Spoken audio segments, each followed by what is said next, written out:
Hi guys, it's Sam's mom again, and as promised, I am gonna show you how to put the ingredients together to bake a chocolate mayonnaise cake. So that might sound kind of gross, you're putting mayonnaise in a cake, but actually we're not putting eggs in the recipe and we're not putting oil in, because if you remember from our homemade mayonnaise video, that's what goes into mayonnaise. So we're basically just using the same thing that's in the regular recipe anyway. Instead of throwing in the eggs and oil, we're using our mayonnaise that we made. Okay, so the first thing I made, which I'm not going to show you how to do, but I'll share the recipe with you, is homemade chocolate frosting. And it's not hard. It's butter, cocoa, powdered sugar, milk, and vanilla. And just a couple things. I actually made homemade vanilla this year. And if your parents are interested in learning how to do that, I can show you. It's very easy, but it takes 8 to 12 weeks to cure before you can use it. So if you want to use it, now's a good time to start. And it's a little messy. This recipe is a little messy, so just know that going into it. Don't wear white or wear an apron. And just to show you, this is what the recipe page looked like when I was done making the frosting. And when I did the recipe, I came out with probably a couple of cups worth of frosting, and we all taste tested it here, and it passed the taste test, and it's nice and creamy. Maddie says yes. So I've already made the frosting, but I'll give you guys that recipe, okay? The next thing I'm going to show you is the cake. So I'll send you this recipe also, but the first thing is to preheat your oven to, first thing really is to wash your hands, which I've already done, but I'll do anyway, just so you know for sure that I've done it. And you really should wash your hands for 20 seconds or more. I've already washed my hands, but you want to preheat the oven to 350. Thank you, Maddie. Maddie is my camera person. I'm a big cameraman. And while that's warming up, you take your cake pan and you're going to grease it. And most of the time you can just use spray, okay?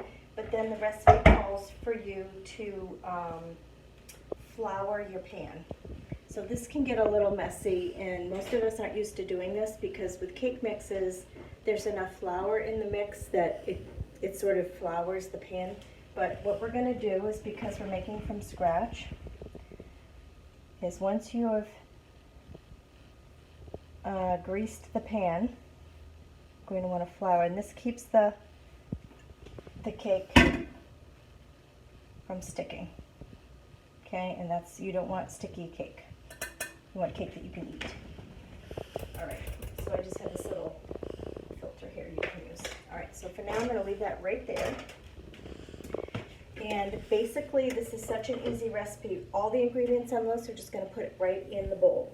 So it starts with 2 cups of flour, which I have in my bin right here. 1. Special thank you to Maddie, because she just went to the grocery store for me and picked me up some flour so I could do this for you. So there's 2 cups of flour. That's just regular all-purpose flour. And then we have 1 cup of sugar. Okay, regular white sugar. We're just going to mix that right in. It's a little short, so I'm going to put a little more in there. Okay. 2 teaspoons of baking soda, which I have right here. Okay, you find all this stuff at the grocery store, and I have my 1 teaspoon measuring spoon here. So there's 1 and 2. Put that off to the side. Then I have a teaspoon of my vanilla extract. Vanilla is one of my favorite ingredients. When you make it yourself, it's even stronger. It's a nice flavor. Then we're going to do a 1/2 cup of unsweetened cocoa powder. I use the dark, it just makes it nice. It's awesome. So we're just 1/2 cup, and it's probably going to use up the rest of my cocoa.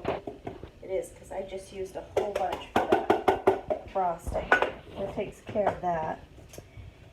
And then we're going to pull out our mayonnaise that we made yesterday, that yummy, delicious mayonnaise. And we're going to take a cup of that, 1 whole cup, might be a lot of what we made. Almost all I made. I'll just put the whole thing in there. It's pretty close.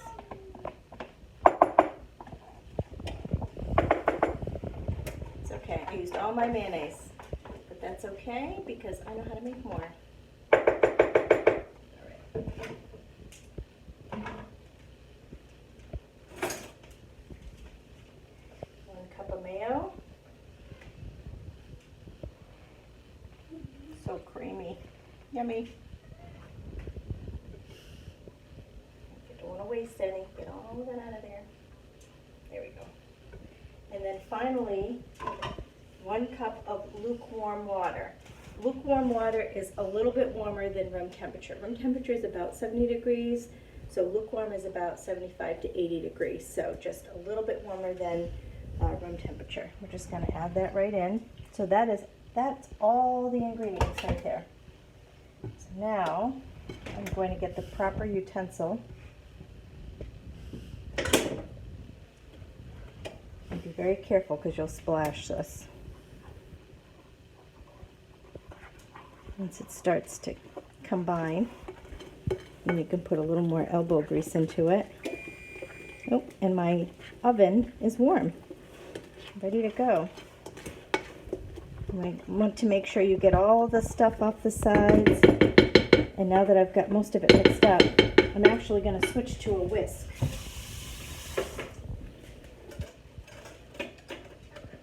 I'm going to switch to a whisk. I have a big one here, and I have a small one. And so I think I'm going to use the big one because it's a big bowl. And the whisk will work through all of those lumps.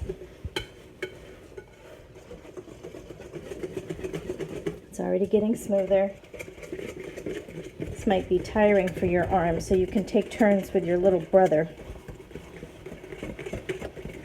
See how it's already getting smooth? That looks really good, and I can smell that. Can you smell that, Maddie? Yeah.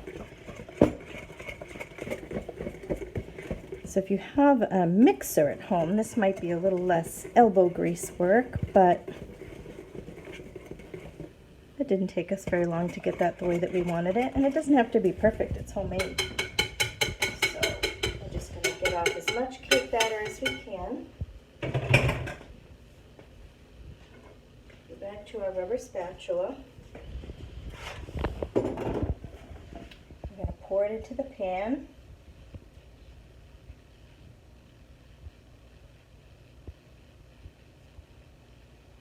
Rubber spatulas are one of the best kitchen utensils ever invented. Let you get all the stuff out of the bowl.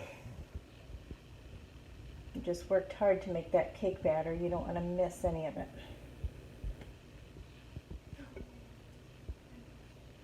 All right. And so now, it says bake in preheated oven for about 30 minutes or until a toothpick inserted in the center comes out clean. So what that means is when you think it's done, take a toothpick, put it right in the middle and pull it out, and no piece of cake should be attached to the toothpick. It should be just clean, just a clean toothpick. Once that happens, it's done. Pull it out, put it on your counter on a cooling rack, and then you have to wait. You have to wait until your cake is completely cool. I mean completely cool, before you can take it out of the pan or before you can frost it. Have you ever tried to frost a warm cake? It just pulls the cake, it just like destroys the cake. And it's very difficult to frost. So we're going to put this in the oven for 30 minutes and then let it cool. It will probably take at least an hour, maybe even longer. If you put it on a cooling rack, that will help it to cool a little bit faster. And then later tonight, we will frost our cake, and then I'll take a picture of us eating our cake and I'll post it for you guys. So I hope you enjoyed doing this recipe, and yeah, dig in. Thanks, guys.